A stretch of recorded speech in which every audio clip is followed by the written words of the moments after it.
Madame la maire, mes chers collègues, la ville de Paris ne va pas bien, tout le monde le reconnaît et ce n'est un secret pour personne. La culture fera donc les frais de votre mauvaise gestion avec un budget en baisse de 4,8 millions dans un secteur déjà durement touché par la pandémie et désormais impacté par l'inflation. Et pourtant, s'il est un budget qui devrait être sanctuarisé, c'est bien celui de la culture et du patrimoine parisien, plus encore dans la période d'incertitude que nous connaissons. La plupart des crédits alloués aux grands établissements culturels comme la Philharmonie ou le Théâtre de la Ville baissent. Ceux de la création artistique et du patrimoine baissent aussi.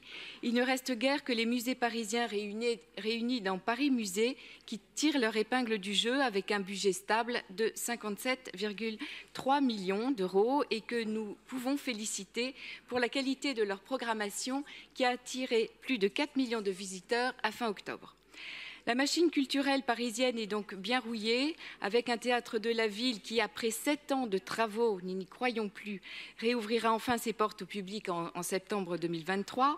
Un théâtre du Châtelet qui se cherche toujours un directeur artistique depuis 2 ans après le départ retentissant de Ruth Mackenzie, des conservatoires qui perdurent leur tirage au sort des inscriptions qui devaient être temporaires, de trop rares bibliothèques ouvertes le dimanche qui privent de nombreux Parisiens à un accès élémentaire à la culture.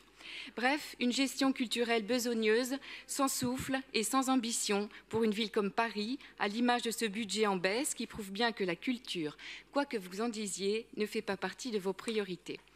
Heureusement que de grands investisseurs privés ont encore une ambition culturelle pour notre ville. En témoignent les millions de visiteurs à la Bourse du Commerce, à la Fondation Vuitton ou à l'Atelier des Lumières. Ce qui chagrine le plus dans votre budget culture, est bien la baisse du budget patrimoine. Même s'il faut saluer un léger mieux sur l'entretien de certaines églises, notamment les tableaux, il faut saluer à cet égard la volonté de Karen Tayeb et les très bons services de restauration de la ville de Paris. Vous baissez le budget patrimoine alors que vous devriez au contraire l'augmenter. Chaque Parisien assiste à des travaux cache-misère réalisés au dernier moment, répondant à une urgence absolue du manque d'entretien de notre patrimoine parisien.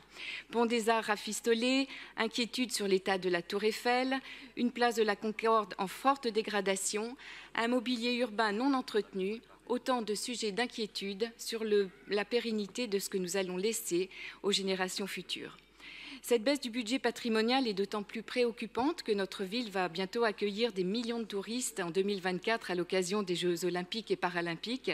Quel visage de Paris allez-vous donner au monde entier ? Alors que notre ville recèle de trésors enviés de tous, vous ne donnez pas à la ville les moyens de les entretenir.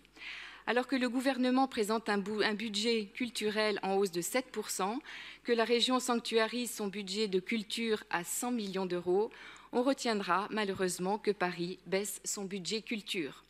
Vous avez choisi la culture comme variable d'ajustement à votre budget. Les Parisiens et le monde de la culture le regrettent. Je vous remercie.